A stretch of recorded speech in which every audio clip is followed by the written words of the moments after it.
l'autre chose dont j'aimerais qu'on parle, c'est les mangas. Ouais, Je sais que t'es fan des Chevaliers Zodiac, de Saint Seiya. grave.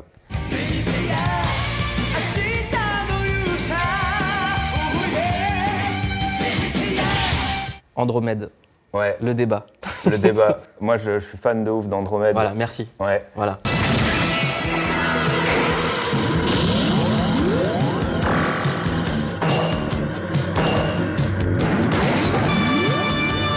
Parce que déjà, c'est le plus fort. Exactement. Déjà. Pourquoi c'est le plus fort? Parce que ses chaînes sont infinies. Exactement. Deuxièmement, ça spoil un peu, mais C'est attention, ça va c'est spoiler. la réincarnation. d'Hadès. Voilà. Voilà. Et troisièmement, en tant que rappeur, j'aime un peu les bijoux et tu peux pas faire mieux que ces chaînes. Bah non.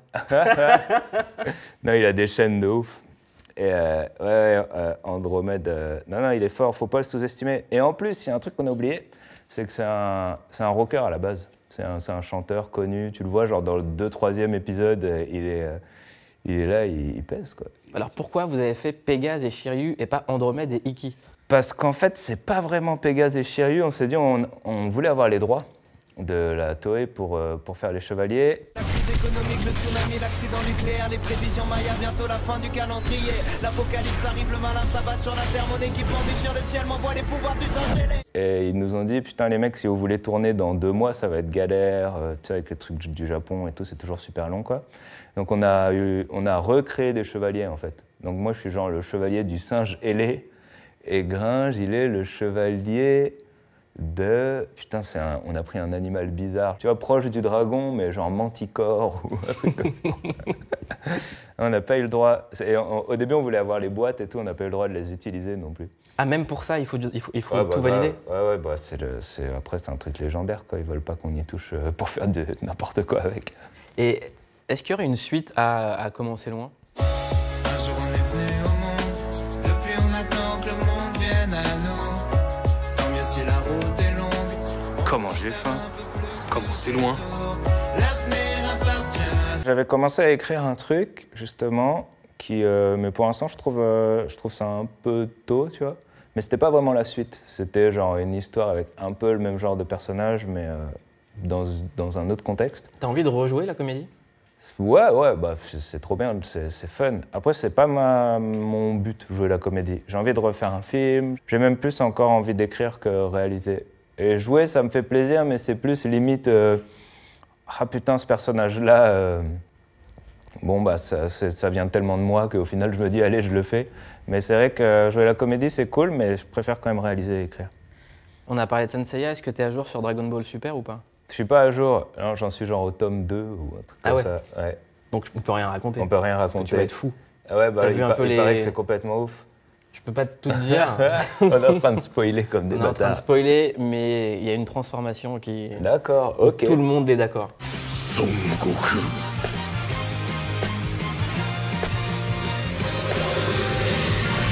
Je suis pressé de voir ça. One Punch Man, t'es dedans? Ouais. T'as fait la voix? Ouais. Qu'est-ce qui t'inspire Saitama? Du mec qui s'ennuie parce qu'il est le plus fort. Ouais, je sais pas, c'est tout le manga entier est génial, quoi. Tu te dis, mais comment est-ce qu'ils vont réussir à faire tenir un concept comme ça sur 14 épisodes et en fait, je sais pas, il est hallucinant, c'est trop marrant. À la fois, il est tellement désabusé.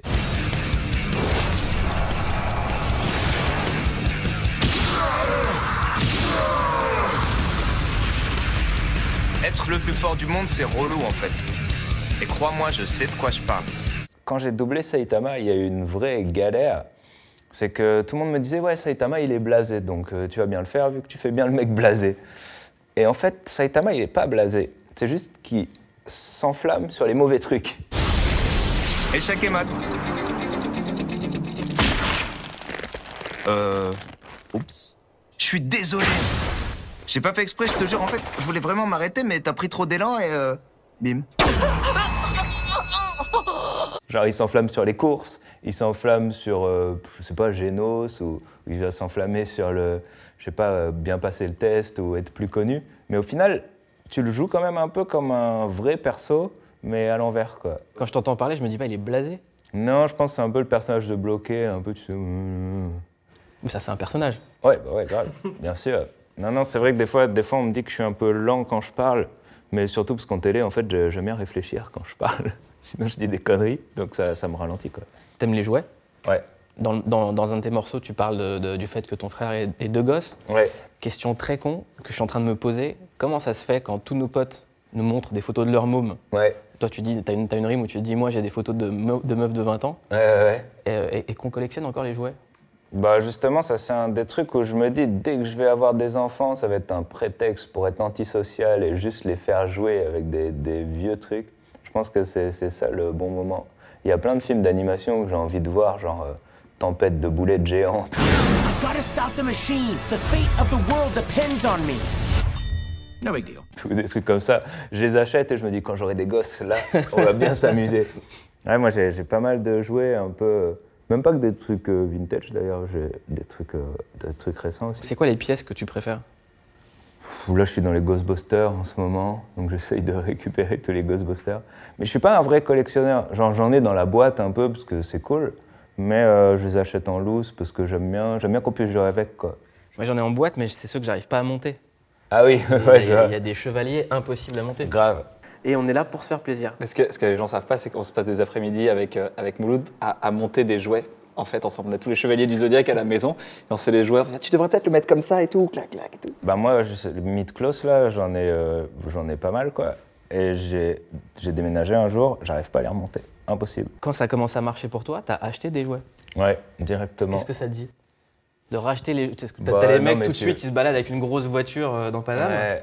Et t'as ceux que tu vois dans les magasins de jouets. Ouais, c'est vrai, mais moi je crois que je suis bien nostalgique. Et puis le côté, je sais pas comment dire, racheter les trucs de l'époque, ça me met une émotion. C'est vraiment un truc où, par exemple, là, je te disais, je suis dans les Ghostbusters, je les mets dans le studio à côté de moi et quand je les regarde, je me sens bien. Je sais pas comment dire.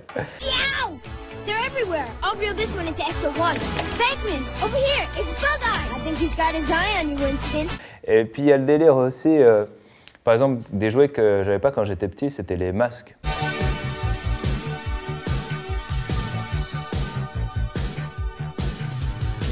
Chevalier masqué pour la liberté, justicier.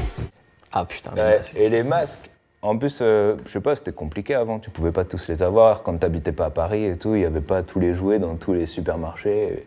Mask, where illusion is the ultimate weapon. Piranha's getting away with the laser blueprints.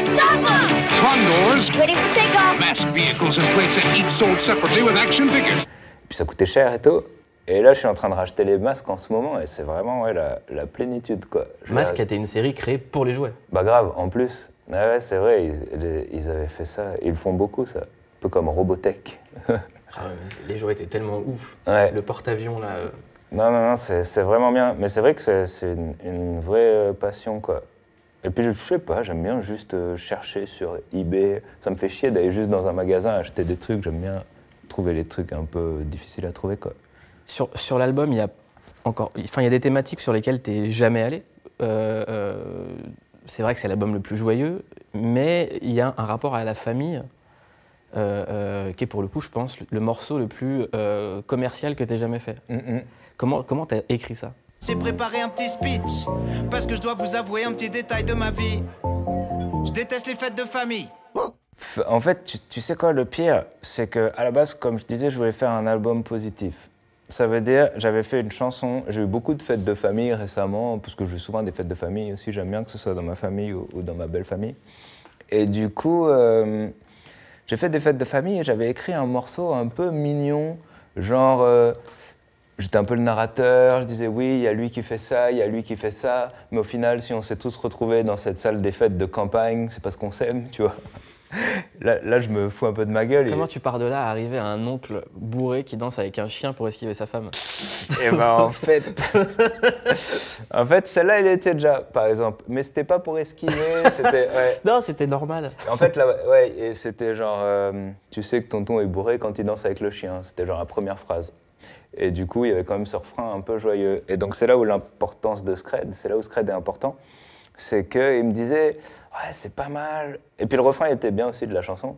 C'est cool et tout, mais moi, ce que je préfère dans la chanson, c'est le truc du chien. Il y avait quand même 2-3 trucs qui piquaient un peu. C'est les assiettes en carton et tout. Tu devrais essayer de plus creuser ça. Donc je recreuse ça et tout. Deuxième version, ouais, c'est pas mal, mais je trouve que tu vas pas assez loin encore. Et au bout d'un moment, je suis parti dans le mec qui fait un speech. C'est Festen. Ouais, c'est ça, Festen sans les trucs sexuels, quoi. En 74, tu es entré sans frapper, ma chère maman, dans le bureau, et tu as vu ton fils à 4 pattes, et tu as vu ton mari, le pantalon sur les pieds. Je m'excuse que tu aies vu ton fils comme ça. Et ce qui était marrant aussi, c'était de le faire sur une instru de trap. Parce qu'en fait, ça n'a rien à voir avec ce que je raconte. Et je pense que sur cet album-là, j'ai pas mal enlevé, dans mes paroles du moins, tu sais, le filtre un peu de manque de confiance en soi, de crédibilité que je pouvais avoir au tout début où je rappais, où je me disais, ouais, faut rapper. Tu vois ce que je veux dire, faut que je sois crédible et tout. Et là, je me suis dit, non, mais je raconte les fêtes de famille en un peu version. Qu'est-ce qui t'a décomplexé par rapport... C'est quoi? C'est l'âge ou c'est juste le fait que ça marche? Ouais, le fait que ça marche, l'âge. Et puis aussi, c'est une volonté de progresser. J'écoute les anciens trucs, je me dis, ok, ça c'est cool, mais j'ai envie d'aller plus loin. Et puis aussi, au bout d'un moment, comme je disais tout à l'heure, les rappeurs de maintenant, ils sont trop forts. Alors, la différence avec quand j'ai commencé, c'est que tout le monde sait rapper. Peu importe le style, tu vois, que ce soit du style un peu trap ou du style un peu rap old school, de toute façon, tout le monde sait tout faire, tu vois. Et quand j'ai commencé, personne savait, genre, faire des rimes, tu vois. Enfin, t'avais différentes écoles. T'avais les écoles de rimes un peu multi, là, comme ils appellent ça, et trucs un peu... Et genre, quand tu faisais ça voulait dire que t'étais bon et tout. Et en fait, maintenant... Ça veut plus rien dire, ouais. Bah grave, maintenant, tout le monde est méga fort, donc t'es obligé d'aller... je sais pas comment dire. Et puis je pense aussi le fait d'avoir écrit des films. Je dis des films, mais j'en ai écrit qu'un, je suis en train d'en écrire d'autres, mais... Et d'avoir écrit Bloqué. Gringe, pourquoi il y a des légumes dans le bac à bière? Ça montre d'autres choses aussi, quoi. Je prends beaucoup de notes, et puis au bout d'un moment, je sais pas, ça m'a appris des trucs, quoi. Il y a toujours la rime sur Michael, chaque album. Chaque album. À chaque album, je me tape un truc où je réécoute tous les albums de Michael et je fais chier Scred. Sur Chant des Sirènes, c'était Off the Wall. Je disais, putain, faut faire Off the Wall. Et lui, à chaque fois, Scred est très logique, tu vois. Il me dit, mais c'est n'importe quoi ce que tu dis, tu sais pas chanter, tu sais, ça n'a rien à voir, c'est du disco. Ouais, il y a toujours un moment où je réécoute. En fait, je suis vraiment fan de Michael Jackson et il y a toujours un moment où je me replonge dedans et je sais pas, je pense tout le temps à Michael Jackson. T'as une rime qui est un marqueur, on est nés le même jour tous les deux, 1er août. Ouais. Et t'as une rime qui est un marqueur générationnel, c'est la moitié de ma jeunesse est morte le 25 juin. Grave. C'est-à-dire que chaque anniversaire de Michael, je sais pas si c'est pareil pour toi, mais en fait tu fais le bilan de ta vie en fait. Ouais, c'est vrai. Tu te rappelles où t'étais, tu te dis... Mais je sais pas, c'est un truc... En plus c'est marrant parce que nous, limite, on est la dernière génération à s'être pris Michael de plein fouet parce que, genre, on avait, je sais pas, 10-12 ans quand Dangerous est sorti. Et donc, du coup, c'est marrant de penser à ça tout le temps, quoi. Je me pose tout le temps des questions. Je me dis, qu'est-ce qu'il aurait fait si, je sais pas, This Is It, qu'est-ce qu'il aurait fait s'il n'avait pas choisi ce truc-là à ce moment-là. Même quand je dis, par exemple, quand je vois des stars de ma jeunesse devenir des parodies d'eux-mêmes, c'est vrai que par exemple, quand Michael Jackson il avait sorti Ghost,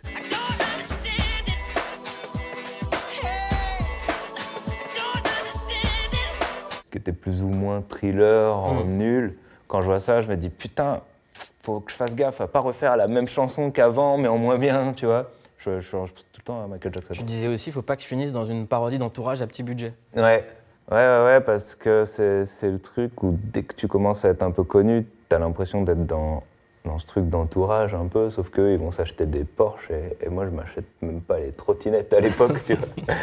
Tu t'achètes des jouets. Mais, oui, c'est ça, voilà. Non, c'est vrai que je voulais pas basculer dans le truc un peu... Je vois, c'était sur le Chant des Sirènes. C'est vrai que quand tu commences à avoir beaucoup enfin, avoir de la reconnaissance et tout, ça fait vite tourner la tronche, quoi. Mais la reconnaissance, c'est ce qu'il y a dans le premier morceau, t'en parles, hein, et surtout, c'est ton rapport à la ville. C'est-à-dire d'être connu dans une ville que tu ne connais pas. Ouais. Et j'ai l'impression que plus ça va, plus t'es isolé. Ouais. Il y a un fond de solitude qui est différent de suicide social, par exemple. C'est pas la même solitude. Est-ce que c'est quoi le plus compliqué? C'est la solitude choisie ou celle avec laquelle t'as grandi? Parce que là, c'est une solitude choisie. Ouais, mais en fait, je pense aussi c'est par rapport à l'album. J'ai l'impression que l'album, il parle beaucoup, par exemple, chansons comme Quand est-ce que ça s'arrête? Sauf que maintenant y a plus rien d'excitant. Je baisse toujours la même meuf depuis 6 ans. Pas besoin de nouveaux potes, vois déjà pas les miens. Dans mon répertoire y a 34 Julien. Ou dans San, justement, j'en parle.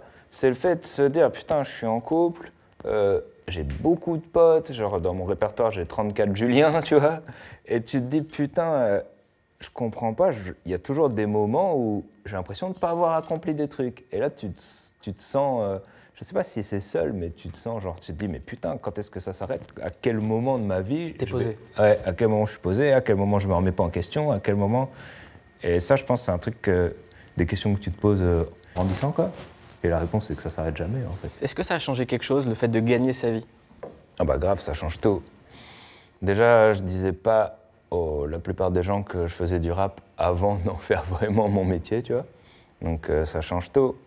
Et puis il y a un truc, souvent on me dit, ouais, c'est marrant, tu joues les feignants, mais tu bosses tout le temps. Il met énormément d'énergie à faire croire que c'est un branleur. Et en fait, je leur dis, en fait, j'ai toujours bossé, sauf qu'on me traitait de feignant. C'est-à-dire, tu vois, par exemple, quand on parle de manga ou de jeux vidéo, là, les jeux vidéo, c'est l'industrie qui rapporte le plus d'argent au monde. Il y a 15 ans, quand tu disais « ouais, non, je vais rester chez moi, je vais jouer aux jeux vidéo », on ne disait pas peut-être que tu vas devenir un grand développeur de jeux », tu vois, on disait juste « t'es une feignasse ». Et ben moi, c'était pareil, j'étais chez moi, je faisais de l'ordi, je faisais, je sais pas, du montage, je faisais des petites vidéos, je faisais du Photoshop, puis je faisais de la musique. Et tout le monde me disait « ouais, mais ce gars-là, il fout rien, il reste chez lui, il est en peignoir 2 semaines, et c'est un feignant, quoi ». Alors qu'en fait, il faut faire la différence entre la feignantise et avoir une passion, quoi. Mais est-ce que c'est lié au fait de quand tu viens d'un milieu social comme le tien, le rapport à la créativité n'est pas pris en compte? C'est-à-dire que si tu viens d'un monde où le métier manuel est valorisé... Ah bah ouais, ça c'est sûr. Donc forcément, dès que tu commences à gagner ta vie, les gens se disent « putain, c'est fou ». Et c'est vrai que moi, avant de venir à Paris, à part mes potes avec qui je rappais ou Scred, dans mon entourage, il n'y avait aucun artiste. Tu n'avais personne qui était genre... Limite, c'est un peu le cliché, mais genre l'artiste, c'était genre le peintre chelou qui a une galerie flinguée. Et genre, t'envisageais jamais de faire carrière dans, je sais pas, dans la musique ou... Mais maintenant, ça change beaucoup. Surtout tous ces trucs de manga, de jeux vidéo. Et je trouve que c'est tellement important de, je sais pas, pousser les enfants ou les autres à faire des trucs, quoi. Tu prends une caméra, tu filmes, et ça se trouve, au final, tu finiras quand même comptable, tu vois, mais tu seras comptable avec genre une passion. Et c'est mieux que comptable tout court, quoi. En fait, j'ai l'impression que le projet numéro 1 que tu es en train de nourrir, c'est comment je vais faire grandir un enfant. Ouais, c'est vrai que j'y pense pas mal. Mais comme je disais dans le début de l'album, mon frère, il a 2 enfants, il a 3 ans de moins que moi. Beaucoup de potes autour de moi ont des enfants. C'est-à-dire maintenant, souvent, quand on part en vacances ou quand on est à la maison, il y a les enfants. Moi, j'ai pas encore d'enfants, mais c'est vrai que c'est limite comme si... En fait, j'envisage, alors que genre sur mon 2e album, j'aurais dit « mais non, mais qu'est-ce que tu veux que je foute avec des gosses? C'est moi le gosse, c'est eux qui doivent m'élever, tu vois. » Oui, mais là, c'est moi le gosse, mais je peux quand même en avoir un. Ouais, je pense à un moment, tu te dis « ouais, c'est important ». Et puis je pense... je sais pas, j'ai plus de conviction peut-être qu'à une certaine époque, et donc je me dis que peut-être j'y arriverai. Puis j'ai un chat, donc j'y pense. Big up à tous les chats. Quand on te reconnaît dans la rue, on te prend vraiment pour Nekfeu. Ça m'arrive, ouais. Ça m'arrive. Après, j'en rajoute un peu, mais ça m'arrive. Qu'est-ce qu'on entend quand on est confondu avec Nekfeu? Déjà, je suis content parce que c'est un bon rappeur et qu'il est beau gosse et ça me déplaît pas non plus. Un message à Orelsan. Ça m'est arrivé à l'aéroport il y a même pas 3 semaines. Il y a un man qui est venu, toi, la plume et tout. Donc moi, je me suis dit, bon, ça fait plaisir, tu vois. Et après, on a pris une photo et il m'a dit le chant des sirènes, c'est un de mes morceaux préférés. Et j'ai dit franchement, je suis d'accord avec toi, il est très lourd. Et voilà, je suis parti. Et je pense qu'il croit qu'il a vu Orelsan. En plus, ça me gêne pas parce que vu qu'on a fait plein de trucs ensemble, je comprends que les gens fassent l'amalgame, tu vois. Nekfeu, Orelsan, Nepsan, Orelfeu. Ce qui est bizarre, c'est qu'est-ce que je réponds, tu vois. Bah c'est ça. Ouais. Et bah je dis rien. Je dis ah non, désolé, je suis pas lui. Et j'ose jamais aller jusqu'à par contre, je suis un autre rappeur.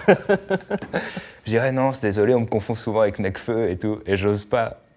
Mais il y a un mec une fois justement qui avait pris une photo avec moi et qui avait mis sur son Instagram avec Nekfeu. Et genre j'étais tombé dessus parce qu'on me l'avait envoyé. Et du coup avec Nekfeu et Dooms, on avait tous été mettre des commentaires en dessous pour le... C'était marrant, quoi. Moi, tu sais, je fais de la trompette pour les gens, donc... Ah bah ouais, mais bien sûr, mais grave. Mais oui, bah c'est normal. Dernière question, Aurel. C'est quoi ta définition d'une clique? La définition d'une clique, ouais, c'est un peu comme on disait tout à l'heure, un entourage, quoi. Après, le mot clique, il a quand même le côté un peu fort, quoi. Je pense qu'il faut que ce soit un peu... Le mot clique, il a le côté un peu grand. Je pense que c'est genre... tes vrais potes. Donc il faut qu'il y ait des vrais potes, genre la famille en qui tu as confiance. Et c'est un peu la version étendue, quoi. Bienvenue dans la clique. Merci. Merci à toi.